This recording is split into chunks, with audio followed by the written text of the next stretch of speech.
인생을 살다 보면 너무 억울해서 말이 나오지 않는 시간이 있죠. 나는 잘못한 것이 없는데 오해를 받기도 하고, 성실하고 정직하게 나아갔는데 더 깊은 나락으로 떨어지게 될 때도 있고, 하나님을 믿고 살아왔는데 아무것도 달라지지 않는 것처럼 느껴지는 시간들이 있을 것입니다. 요셉의 인생이 바로 그랬기 때문이죠. 형들에게 팔렸고 낯선 애굽 땅에서 종이 되기도 했고 억울한 누명을 쓰고 감옥에 갇힙니다. 사람의 눈으로 보면 요셉의 인생은 보상은커녕 계속 손해만 보고 끝난 인생처럼 보였다라는 것이죠. 오늘 보실 하나님의 말씀은 창세기 41장 37절에서 57절 말씀입니다. 요셉, 인생의 모든 억울함과 눈물을 완벽하게 보상하시는 하나님의 소름 돋는 두 가지 축복에 대해서 살펴보도록 하겠습니다. 오늘도 말씀을 들으시고 궁금하신 점이 있다거나 지금처럼 기도하실 부분이 있다면 언제든지 댓글로 남겨주시기 바랍니다. 함께 기도할 수 있다는 것이 정말로 큰 힘이 될 것입니다. 오늘 본문은 그 모든 억울함과 눈물이 하나님 안에서 어떻게 뒤집혀지는지를 보여주고 있습니다. 감옥에 있던 요셉이 하루아침에 바로 앞에 서게 되고 죄수의 옷을 입고 있던 사람이 애굽의 총리가 되죠. 하나님은 요셉을 잊고 계셨던 것이 아닙니다. 가장 정확하고 완벽한 때에 가장 놀라운 자리로 세우고 계셨던 것이죠. 오늘 말씀은 하나님께서 요셉의 지난 고난을 두 가지 축복으로 보상하시는 장면이 나옵니다. 하나는 낮아진 자리에서 높이시는 축복, 또 하나는 고난의 땅에서 번성하게 하시는 축복이죠.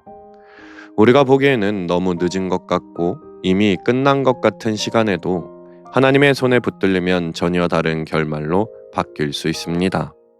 오늘 말씀을 통해 우리의 억울함과 눈물까지도 헛되게 버려두지 않으시는 하나님의 은혜를 함께 살펴보겠습니다.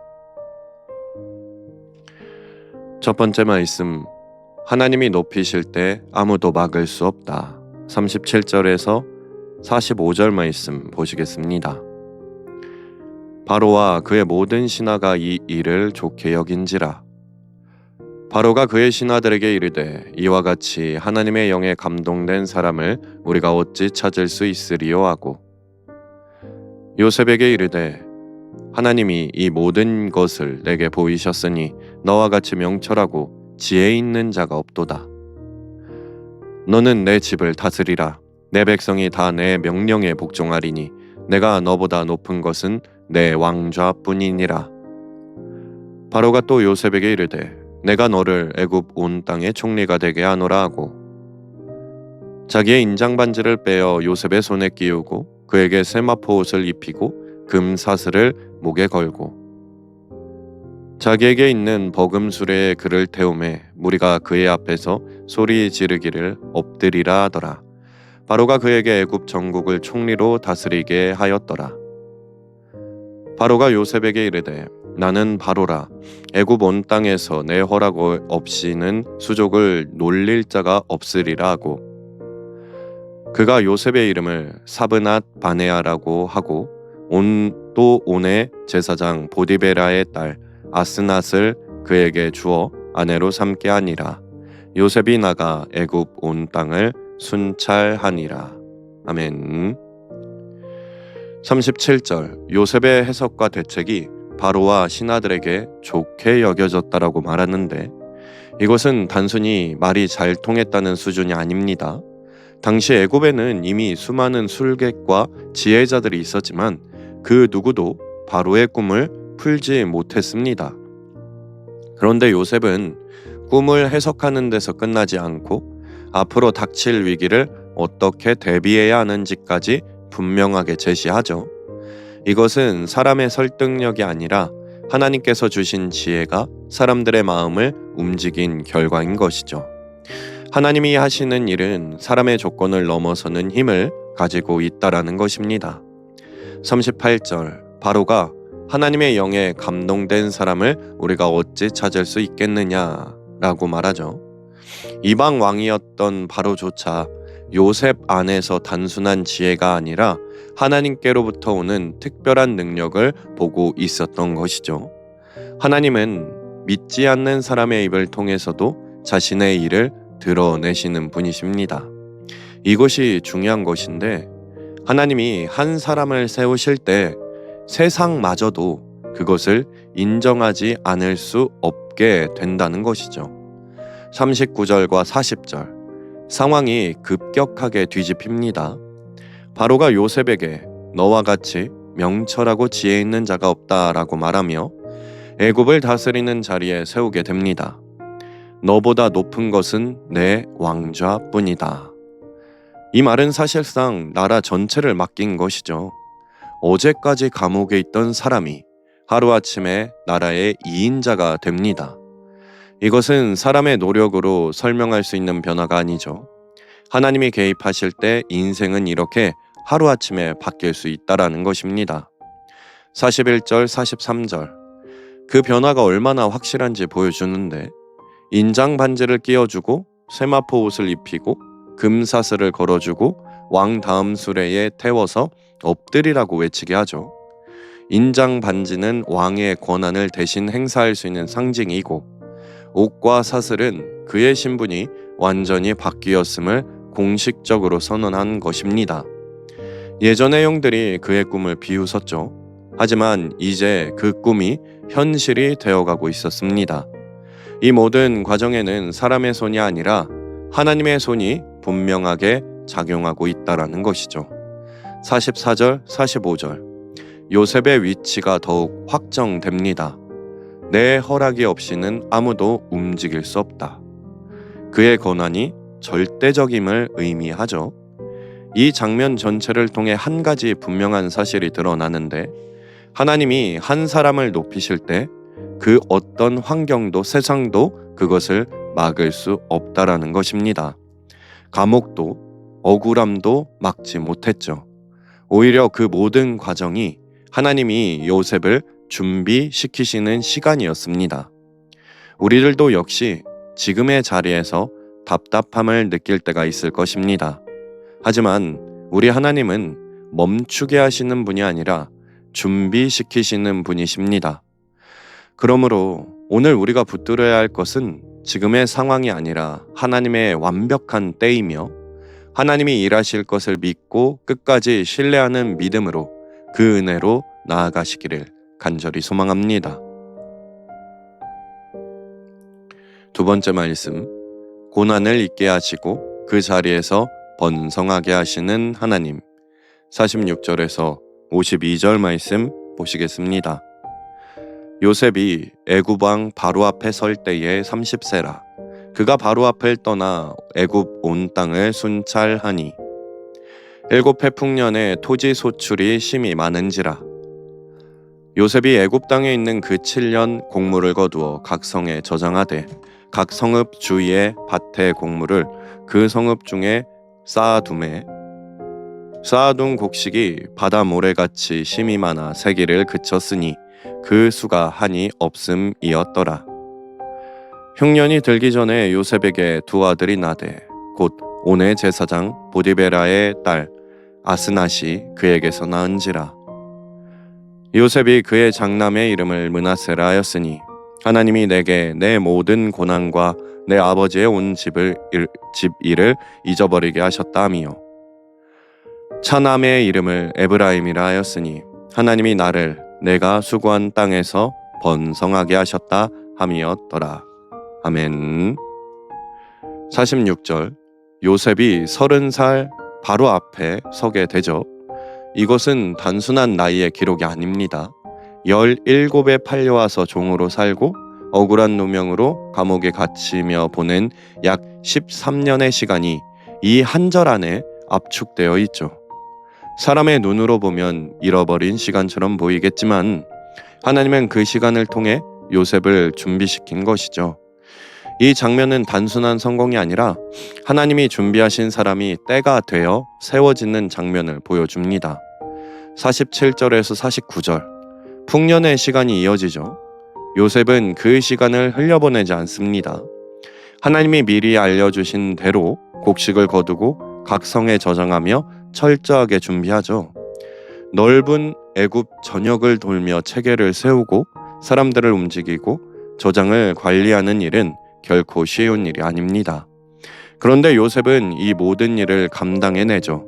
이것은 하나님이 주신 지혜가 실제 삶 속에서 드러나는 모습입니다. 50절, 분위기가 달라집니다. 요셉에게 두 아들이 태어나고 51절에 그 장남의 이름을 므낫세라고 하죠. 하나님께서 내 모든 고난을 잊게 하셨다 라는 뜻입니다. 여기서 중요한 건 요셉이 고난을 없애달라고 말하지 않고 잊게 하셨다라고 고백하죠. 고난 자체는 사라지지 않지만 그 고통이 더 이상 나를 붙잡지 못하게 되었다는 의미입니다. 하나님은 때론 문제를 당장 없애기보다 그 문제를 이겨낼 수 있는 새로운 마음을 먼저 주신다는 것이죠. 52절에서 둘째를 에브라임, 내가 수고한 땅에서 번성하게 하셨다는 뜻입니다. 이것은 더 놀라운 고백이죠. 요셉은 애굽을 여전히 수고한 땅, 다시 말해 고통의 땅으로 인식하죠. 그런데 그 땅에서 하나님이 자신을 번성하게 하셨다라고 말합니다. 환경이 바뀌어서가 아니라 하나님이 그 환경 속에서 일하셨기 때문이죠. 우리는 보통 이 상황만 벗어나면 괜찮을 텐데 라고 생각합니다. 그런데 하나님은 환경을 바꾸지 않고도 그 자리에서 우리를 살리시고 자라게 하시는 분이십니다. 이 두 이름을 함께 보면 하나의 흐름이 보입니다. 하나님은 먼저 고난에 묶여있던 마음을 풀어주시고 그 다음 그 자리에서 삶을 새롭게 세워가시죠. 단순히 과거를 지워주는 것이 아니라 그 과거를 지나 새로운 열매를 맺게 하십니다. 우리 역시 지나온 시간 속에 아픔과 상처와 눈물이 있을 것입니다. 그러나 하나님은 그 기억에 붙들려 살게 하시는 분이 아니라 그 기억을 이겨내게 하시고 그 자리에서 다시 살아가게 하심으로 과거에 묶여있는 것이 아니라 하나님이 주시는 회복을 붙드시고 지금 서 있는 자리에서 다시 일어나는 은혜로 나아가시기를 간절히 소망합니다. 세 번째 말씀, 한 사람을 통해 열방을 살리시는 하나님의 계획. 53절에서 57절 말씀 보시겠습니다. 애굽 땅에 7해 풍년이 그치고 요셉의 말과 같이 7해의 흉년이 들기 시작하매 각국에는 기근이 있으나 애굽 온 땅에는 먹을 것이 있더니 애굽 온 땅이 굶주림에 백성이 바로에게 부르짖어 양식을 구하는지라 바로가 애굽 모든 백성에게 이르되 요셉에게 가서 그가 너희에게 이르는 대로 하라 하니라. 온 지면에 기근이 있음에 요셉이 모든 창고를 열고 애굽 백성에게 팔세 애굽 땅에 기근이 심하며 각국 백성도 양식을 사려고 애굽으로 들어와 요셉에게 이르렀으니 기근이 온 세상에 심함이었더라. 아멘. 53절 54절, 풍년의 시간이 끝나고 드디어 흉년이 시작되는데 이것은 요셉이 말했던 그대로 이루어지는 장면이죠. 각국에 기근이 찾아오게 되면 그 고통은 생존 자체를 위협하는 수준이 됩니다. 이 장면은 하나님이 말씀하신 것이 얼마나 정확하게 이루어지는지 보여주죠. 하나님의 말씀은 가능성이 아니라 확정이기 때문입니다. 그런데 중요한 차이가 하나 드러나죠. 각국에는 기근이 있으나 애굽 온 땅에는 먹을 것이 있더라. 같은 시간, 같은 시대, 같은 재난 속에서도 결과가 완전히 다르게 나타나죠. 왜냐하면 하나님이 미리 준비하게 하셨기 때문입니다. 하나님은 위기를 막아주시는 분이시기도 하지만 때로는 위기 속에서도 살 길을 미리 준비해 두시는 분이시죠. 55절, 애굽 백성들이 굶주리기 시작하자 바로에게 부르짖는데 바로가 요셉에게 가라 라고 말하죠. 이 장면이 매우 상징적입니다. 한 나라의 왕이 문제 해결의 중심이 아니라 요셉 한 사람을 가리키고 있죠. 그가 너희에게 이르는 대로 하라는 말은 요셉이 단순한 행정가가 아니라 생명을 살릴 수 있는 통로가 되었음을 보여줍니다. 하나님은 한 사람을 세워 그를 통해 많은 사람을 살리시는 분이시죠. 56절, 57절 그 장면이 확대됩니다. 요셉이 창고를 열어 양식을 나누기 시작하자 애굽뿐만 아니라 각국의 사람들이 양식을 사기 위해 몰려오게 됩니다. 이 사건은 단순히 애굽을 살리는 데서 끝나지 아니하고 온 세상을 살리는 사건으로 이어지게 된다는 것이죠. 그리고 이 흐름은 나중에 야곱의 가족이 애굽으로 내려오게 되는 결정적인 이유가 됩니다. 다시 말해 하나님은 요셉 개인의 억울함을 해결하는 수준을 넘어 이스라엘 민족 전체를 살리는 큰 계획을 이루셨던 것이죠. 여기서 우리가 반드시 알아야 할 것이 있습니다. 요셉의 고난은 개인의 문제가 아니었다라는 것입니다.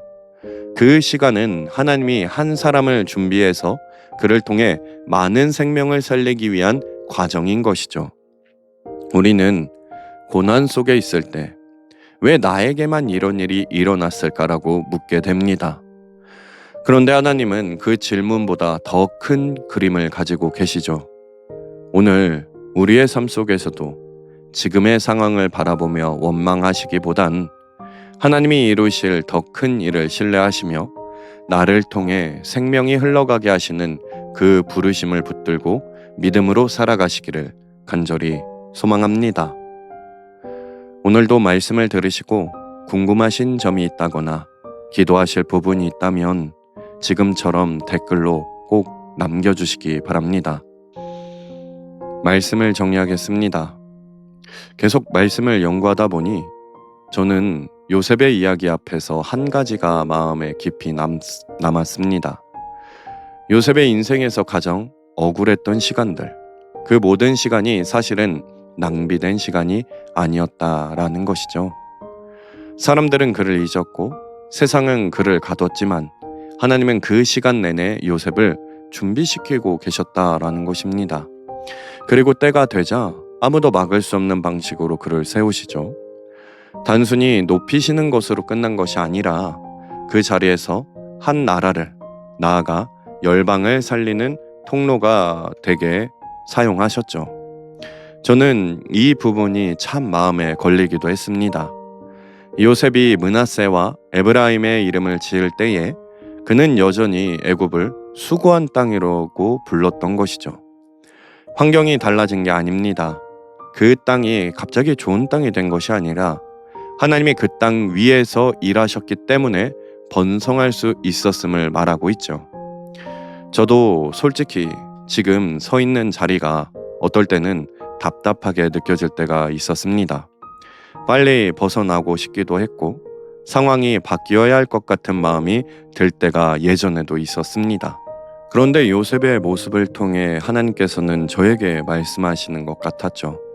하나님은 환경을 바꾸시기 전에 그 환경 속에서 먼저 일하고 계신다고.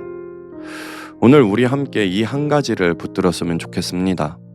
억울한 시간이 있었다면 그 시간을 헛되게 쓰지 않으시는 하나님을 신뢰하시는 것이죠. 지금 서 있는 자리가 어쩌면 고통의 땅처럼 요셉과 같이 감옥처럼 느껴졌다면 바로 그 자리에서 번성하게 하시는 우리의 꿈, 하나님을 바라보시길 바랍니다. 요셉의 인생처럼 우리의 억울함, 눈물, 상처도 하나님의 손에서 반드시 가장 아름다운 이야기로 바뀔 것이기 때문이죠. 그 믿음을 함께 붙드시고 오늘도 하나님이 일하시는 그 은혜 안에서 흔들리지 않고 살아가는 우리가 되기를 간절히 소망합니다. 오늘을 위해 우리 함께 기도하겠습니다. 하나님이 내게 내 모든 고난과 내 아버지의 온 집 일을 잊어버리게 하셨다 함이요. 창세기 41장 51절 말씀. 아멘. 하나님, 지나온 시간의 모든 억울함, 눈물, 상처들을 위로하시고 고통의 자리에서 생명을 살리시는 축복의 통로로 바꾸시는 그 은혜를 바라보게 하셔서 오늘도 과거의 아픔에 묶이지 아니하고 하나님이 허락하신 현재의 자리에서 번성하며 나의 이웃을 살리는 넉넉한 모습이 되게 인도하여 주시옵소서. 예수님의 이름으로 기도드립니다. 아멘. 좋아요와 구독으로 사역에 동참해 주세요.